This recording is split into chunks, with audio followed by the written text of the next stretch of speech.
What is science? Richard Feynman. Presented at the 15th Annual Meeting of the National Science Teachers Association, 1966 in New York City, and reprinted from the Physics Teacher Volume 7, Issue 6, 1969, pages 313 to 320. Narrated by Skeptical Waves. I thank Mr. DeRose for the opportunity to join you science teachers. I also am a science teacher. I have much experience only in teaching graduate students in physics, and as a result of the experience I know that I don't know how to teach. I am sure that you who are real teachers working at the bottom level of this hierarchy of teachers, instructors of teachers, experts on curricula, also are sure that you, too, don't know how to do it, otherwise you wouldn't bother to come to the convention. The subject "What is Science" is not my choice. It was Mr. DeRose's subject. But I would like to say that I think that what is science is not at all equivalent to how to teach science, and I must call that to your attention for two reasons. In the first place, from the way that I am preparing to give this lecture, it may seem that I am trying to tell you how to teach science. I am not at all in any way, because I don't know anything about small children. I have one, so I know that I don't know. The other is I think that most of you, because there is so much talk and so many papers and so many experts in the field, have some kind of a feeling of lack of self-confidence. In some way you are always being lectured on how things are not going too well and how you should learn to teach better. I am not going to berate you for the bad work you are doing and indicate how it can definitely be improved. That is not my intention. As a matter of fact, we have very good students coming into Caltech, and during the years we found them getting better and better. Now how it is done, I don't know. I wonder if you know. I don't want to interfere with the system. It is very good. Only 2 days ago we had a conference in which we decided that we don't have to teach a course in elementary quantum mechanics in the graduate school anymore. When I was a student, they didn't even have a course in quantum mechanics in the graduate school. It was considered too difficult a subject. When I first started to teach, we had one. Now we teach it to undergraduates. We discover now that we don't have to have elementary quantum mechanics for graduates from other schools. Why is it getting pushed down? Because we are able to teach better in the university, and that is because the students coming up are better trained. What is science? Of course you all must know, if you teach it. That's common sense. What can I say? If you don't know, every teacher's edition of every textbook gives a complete discussion of the subject. There is some kind of distorted distillation and watered down and mixed up words of Francis Bacon from some centuries ago, words which then were supposed to be the deep philosophy of science. But one of the greatest experimental scientists of the time who was really doing something, William Harvey, said that what Bacon said science was the science that a Lord Chancellor would do. He spoke of making observations, but omitted the vital factor of judgment about what to observe and what to pay attention to. And so what science is not what the philosophers have said it is, and certainly not what the teacher editions say it is. What it is a problem which I set for myself after I said I would give this talk. After some time, I was reminded of a little poem. A centipede was happy quite, until a toad in fun said, "Pray, which leg comes after which?" This raised his doubts to such a pitch. He fell distracted in the ditch, not knowing how to run. All my life, I have been doing science and known what it was, but what I have come to tell you which foot comes after which I am unable to do, and furthermore, I am worried by the analogy in the poem that when I go home I will no longer be able to do any research. There have been a lot of attempts by the various press reporters to get some kind of a capsule of this talk. I prepared it only a little time ago, so it was impossible, but I can see them all rushing out now to write some sort of headline which says, "The professor called the president of NSTA a toad." Under these circumstances of the difficulty of the subject, and my dislike of philosophical exposition, I will present it in a very unusual way.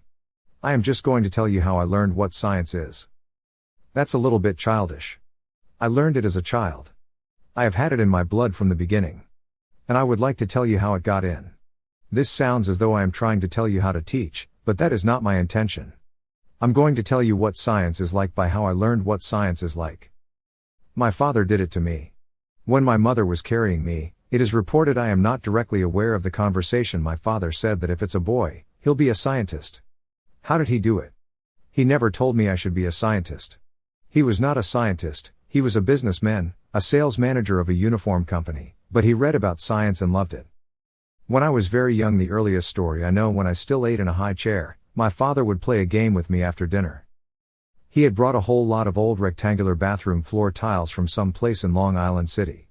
We sat them up on end, one next to the other, and I was allowed to push the end one and watch the whole thing go down. So far, So good. Next, the game improved. The tiles were different colors.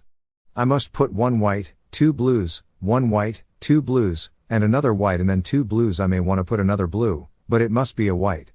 You recognize already the usual insidious cleverness. First delight him in play, and then slowly inject material of educational value. Well, my mother, who is a much more feeling woman, began to realize the insidiousness of his efforts and said, "Mel, please let the poor child put a blue tile if he wants to." My father said, "No, I want him to pay attention to patterns. It is the only thing I can do that is mathematics at this earliest level. If I were giving a talk on what is mathematics, I would already have answered you. Mathematics is looking for patterns." The fact is that this education had some effect. We had a direct experimental test, at the time I got to kindergarten. We had weaving in those days. They've taken it out, it's too difficult for children. We used to weave colored paper through vertical strips and make patterns. The kindergarten teacher was so amazed that she sent a special letter home to report that this child was very unusual, because he seemed to be able to figure out ahead of time what pattern he was going to get, and made amazingly intricate patterns. So the tile game did do something to me. I would like to report other evidence that mathematics is only patterns. When I was at Cornell, I was rather fascinated by the student body, which seems to me was a dilute mixture of some sensible people in a big mass of dumb people studying home economics, etc., including lots of girls. I used to sit in the cafeteria with the students and eat and try to overhear their conversations and see if there was one intelligent word coming out. You can imagine my surprise when I discovered a tremendous thing, it seemed to me. I listened to a conversation between two girls, and one was explaining that if you want to make a straight line, you see, you go over a certain number to the right for each row you go up. That is, if you go over each time the same amount when you go up a row, you make a straight line. A deep principle of analytic geometry. It went on. I was rather amazed. I didn't realize the female mind was capable of understanding analytic geometry. She went on and said, suppose you have another line coming in from the other side, and you want to figure out where they are going to intersect. Suppose on one line you go over 2 to the right for every one you go up, and the other line goes over 3 to the right for every one that it goes up, and they start 20 steps apart, etc. I was flabbergasted. She figured out where the intersection was. It turned out that one girl was explaining to the other how to knit argyle socks. I, therefore, did learn a lesson. The female mind is capable of understanding analytic geometry. Those people who have for years been insisting, in the face of all obvious evidence to the contrary, that the male and female are equally capable of rational thought may have something. The difficulty may just be that we have never yet discovered a way to communicate with the female mind. If it is done in the right way, you may be able to get something out of it. Now I will go on with my own experience as a youngster in mathematics. Another thing that my father told me, and I can't quite explain it, because it was more an emotion than a telling, was that the ratio of the circumference to the diameter of all circles was always the same, no matter what the size. That didn't seem to me too unobvious, but the ratio had some marvelous property. That was a wonderful number, a deep number, pi. There was a mystery about this number that I didn't quite understand as a youth, but this was a great thing, and the result was that I looked for pi everywhere. When I was learning later in school how to make the decimals for fractions, and how to make 3 1/8, one wrote 3.125 and, thinking I recognized a friend, wrote that it equals pi, the ratio of circumference to diameter of a circle. The teacher corrected it to 3.1416. I illustrate these things to show an influence. The idea that there is a mystery, that there is a wonder about the number, was important to me, not what the number was. Very much later, when I was doing experiments in the laboratory, I mean my own home laboratory, fiddling around. No, excuse me, I didn't do experiments, I never did, I just fiddled around. Gradually, through books and manuals, I began to discover there were formulas applicable to electricity and relating the current and resistance, and so on. One day, looking at the formulas in some book or other, I discovered a formula for the frequency of a resonant circuit, which was F equals 1/2 times pi times L times C, where L is the inductance and C the capacitance of the circle. You laugh, but I was very serious then. Pi was a thing with circles, and here is pi coming out of an electric circuit. Where was the circle? Do those of you who laughed know how that comes about? I have to love the thing. I have to look for it. I have to think about it. And then I realized, of course, that the coils are made in circles. About a half year later, I found another book which gave the inductance of round coils and square coils, and there were other pi's in those formulas. I began to think about it again, and I realized that the pi did not come from the circular coils. I understand it better now, But in my heart I still don't know where that circle is, where that pie comes from. When I was still pretty young, I don't know how old exactly, I had a ball in a wagon I was pulling, and I noticed something, so I ran up to my father to say that when I pull the wagon, the ball runs to the back, and when I am running with the wagon and stop, the ball runs to the front. Why? How would you answer? He said, that, nobody knows, he said, it's very general, though, it happens all the time to anything. Anything that is moving tends to keep moving. Anything standing still tries to maintain that condition. If you look close, you will see the ball does not run to the back of the wagon where you start from standing still. It moves forward a bit too, but not as fast as the wagon. The back of the wagon catches up with the ball, which has trouble getting started moving. It's called inertia, that principle. I did run back to check, and sure enough, the ball didn't go backwards. He put the difference between what we know and what we call it very distinctly. Regarding this business about names and words, I would tell you another story. We used to go up to the Catskill Mountains for vacations. In New York, you go to the Catskill Mountains for vacations. The poor husbands had to go to work during the week, but they would come rushing out for weekends and stay with their families. On the weekends, my father would take me for walks in the woods. He often took me for walks, and we learned all about nature, and so on, in the process. But the other children, friends of mine, also wanted to go, and tried to get my father to take them. He didn't want to, because he said I was more advanced. I'm not trying to tell you how to teach, because what my father was doing was with a class of just one student. If he had a class of more than one, he was incapable of doing it. So we went alone for our walk in the woods. But mothers were very powerful in those days, as they are now, and they convinced the other fathers that they had to take their own sons out for walks in the woods. So all fathers took all sons out for walks in the woods one Sunday afternoon. The next day, Monday, we were playing in the fields and this boy said to me, "See that bird standing on the stump there? What's the name of it?" I said, "I haven't got the slightest idea." He said, "It's a brown-throated thrush. Your father doesn't teach you much about science." I smiled to myself, because my father had already taught me that the name doesn't tell me anything about the bird. He taught me, "See that bird? It's a brown-throated thrush, but in Germany it's called a Hausenflügel, and in Chinese they call it a Chungling, and even if you know all those names for it, you still know nothing about the bird, you only know something about people, what they call that bird. Now that thrush sings, and teaches its young to fly, and flies so many miles away during the summer across the country, and nobody knows how it finds its way, and so forth. There is a difference between the name of the thing and what goes on. The result of this is that I cannot remember anybody's name, and when people discuss physics with me they often are exasperated when they say the Fitz-Cronin effect, and I ask what is the effect? And I can't remember the name. I would like to say a word or two. May I interrupt my little tale about words and definitions, because it is necessary to learn the words. It is not science. That doesn't mean, just because it is not science, that we don't have to teach the words. We are not talking about what to teach, we are talking about what science is. It is not science to know how to change centigrade to Fahrenheit. It's necessary, but it is not exactly science. In the same sense, if you were discussing what art is, you wouldn't say art is the knowledge of the fact that a 3B pencil is softer than a 2H pencil. It's a distinct difference. That doesn't mean an art teacher shouldn't teach that, or that an artist gets along very well if he doesn't know that. Actually, you can find out in a minute by trying it, but that's a scientific way that art teachers may not think of explaining. In order to talk to each other, we have to have words, and that's all right. It's a good idea to try to see the difference, and it's a good idea to know when we are teaching the tools of science, such as words, and when we are teaching science itself. To make my point still clearer, I shall pick out a certain science book to criticize unfavorably, which is unfair, because I am sure that with little ingenuity, I can find equally unfavorable things to say about others. There is a first-grade science book which, in the first lesson of the first grade, begins in an unfortunate manner to teach science, because it starts off in the wrong idea of what science is. There is a picture of a dog, a windable toy dog, and a hand comes to the winder, and then the dog is able to move. Under the last picture, it says what makes it move? Later on, there is a picture of a real dog and the question, what makes it move? Then there is a picture of a motorbike and the question, what makes it move? And so on. I thought at first they were getting ready to tell what science was going to be about: physics, biology, chemistry, but that wasn't it. The answer was in the teacher's edition of the book. The answer I was trying to learn is that energy makes it move. Now, energy is a very subtle concept. It is very, very difficult to get right. What I meant is that it is not easy to understand energy well enough to use it right, so that you can deduce something correctly using the energy idea. It is beyond the first grade.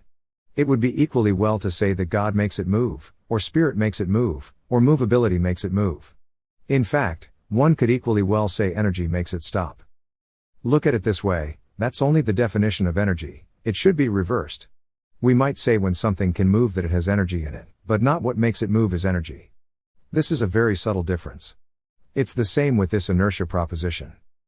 Perhaps I can make the difference a little clearer this way. If you ask a child what makes the toy dog move, you should think about what an ordinary human being would answer.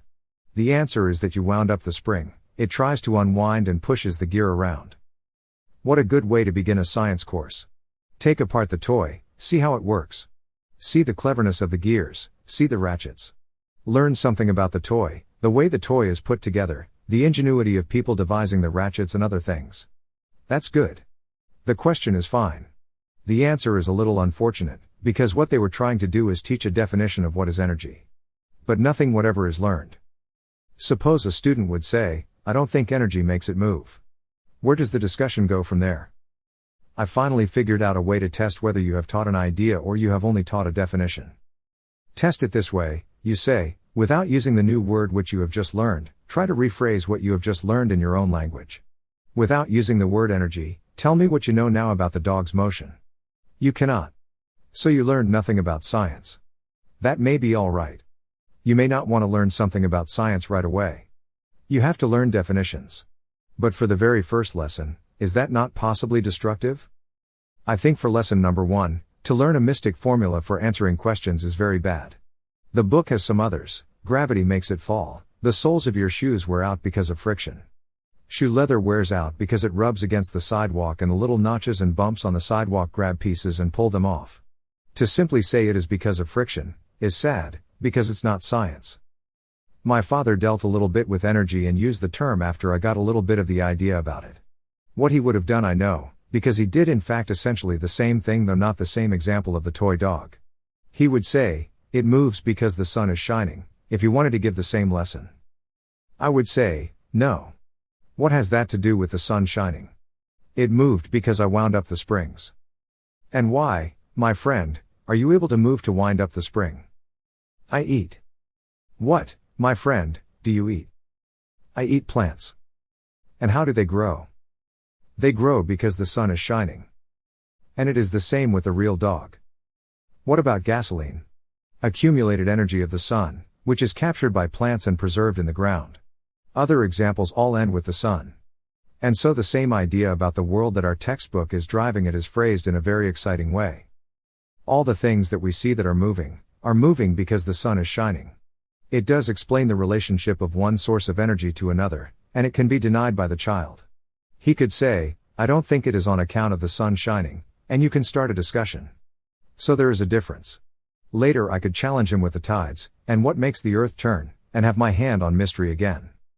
That is just an example of the difference between definitions, which are necessary, and science. The only objection in this particular case was that it was the first lesson.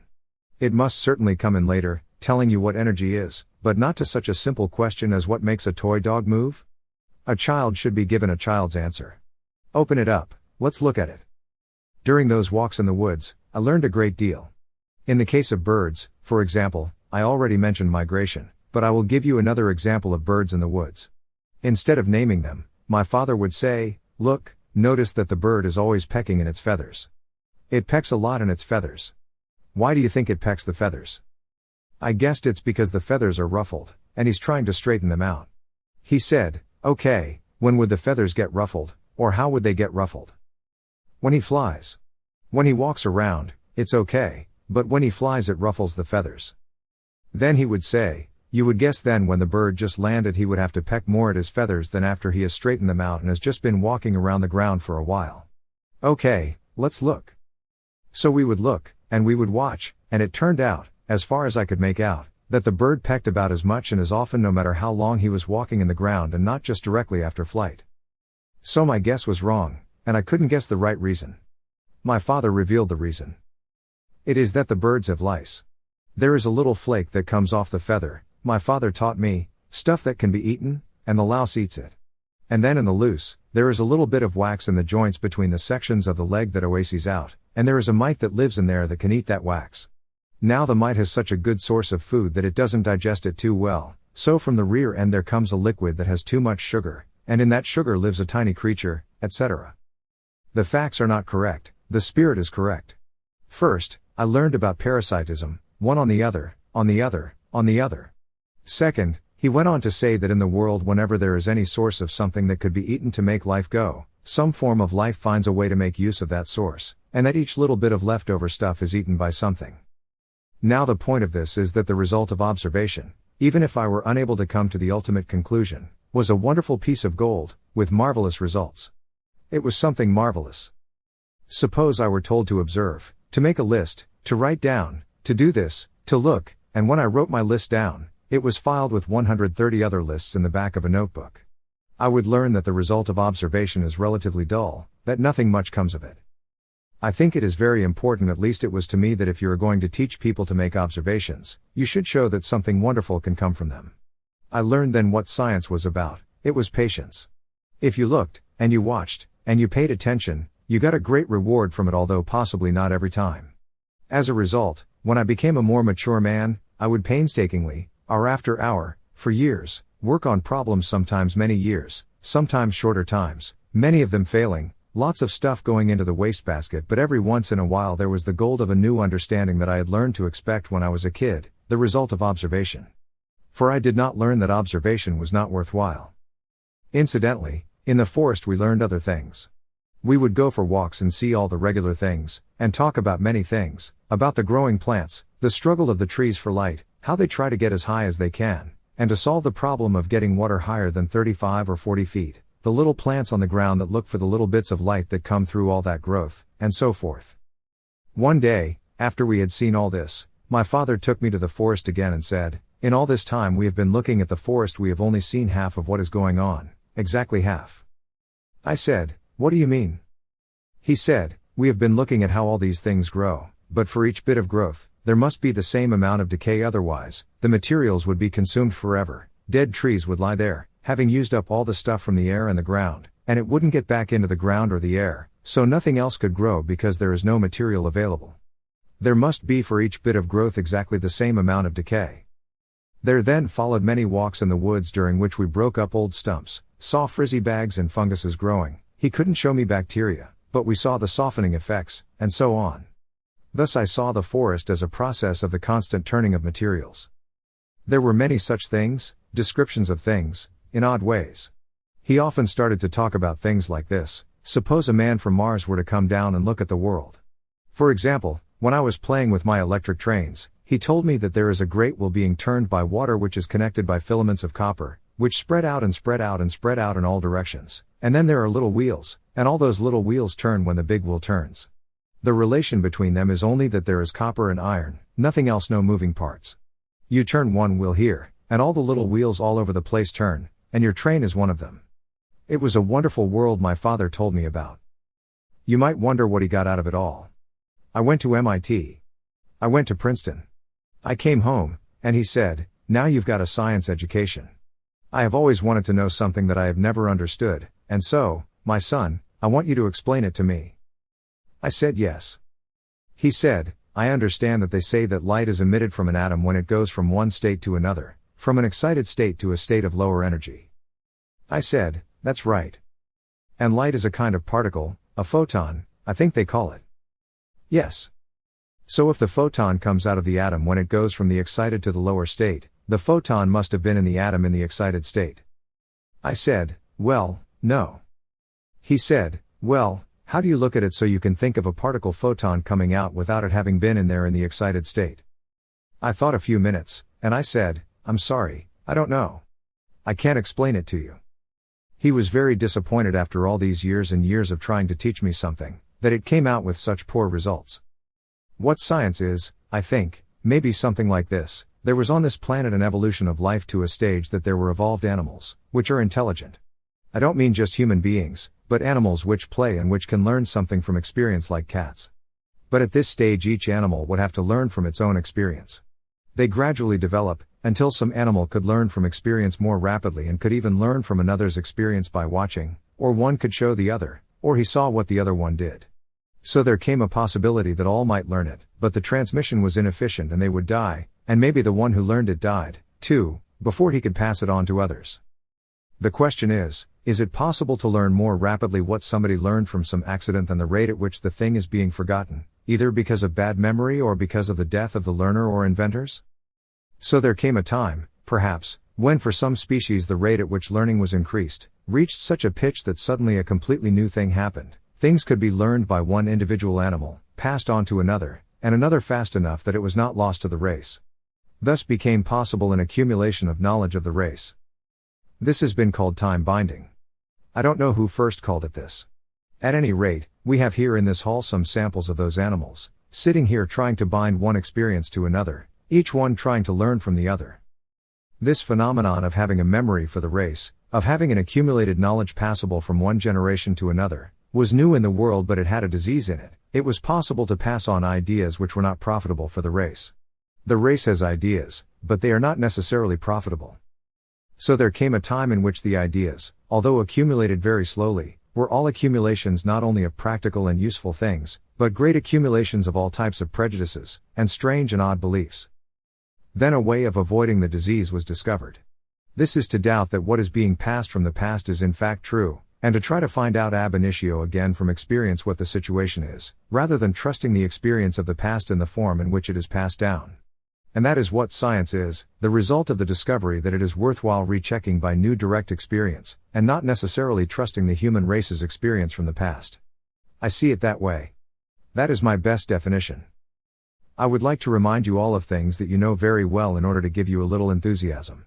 In religion, the moral lessons are taught, but they are not just taught once, you are inspired again and again, and I think it is necessary to inspire again and again, and to remember the value of science for children, for grown-ups, and everybody else, in several ways, not only so that we will become better citizens, more able to control nature and so on.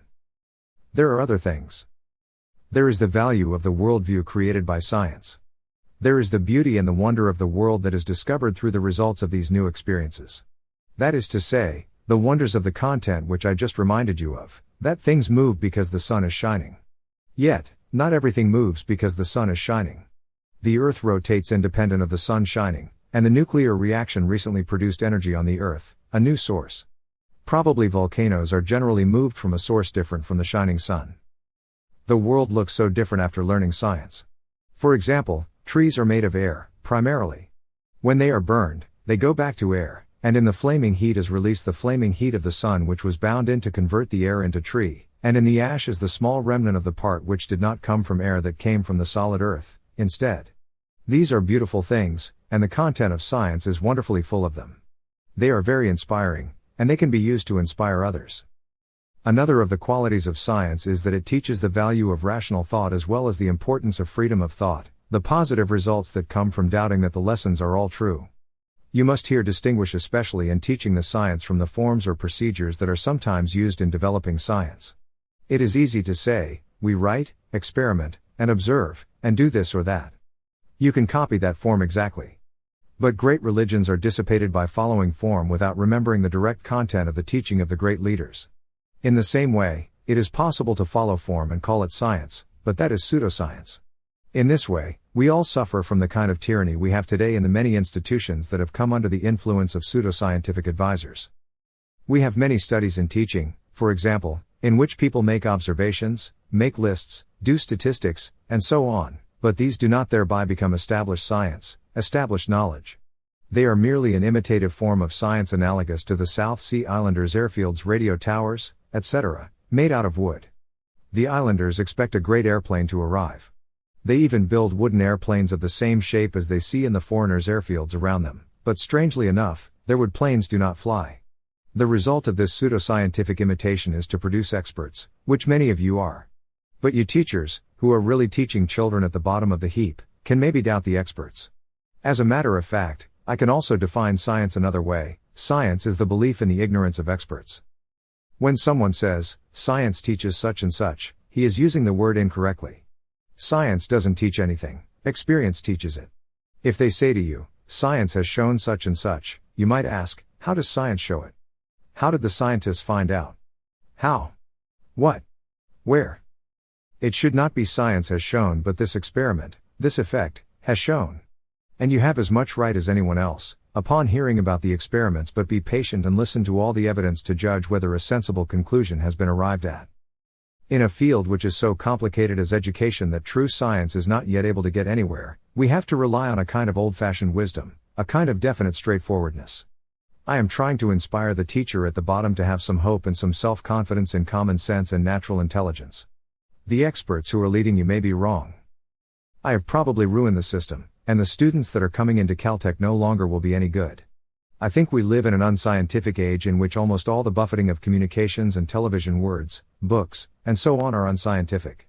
As a result, there is a considerable amount of intellectual tyranny in the name of science. Finally, with regard to this time binding, a man cannot live beyond the grave. Each generation that discovers something from its experience must pass that on, but it must pass that on with a delicate balance of respect and disrespect, so that the human race, now that it is aware of the disease to which it is liable, does not inflict its errors too rigidly on its youth, but it does pass on the accumulated wisdom, plus the wisdom that it may not be wisdom. It is necessary to teach both to accept and to reject the past with a kind of balance that takes considerable skill. Science alone of all the subjects contains within itself the lesson of the danger of belief in the infallibility of the greatest teachers of the preceding generation. So carry on.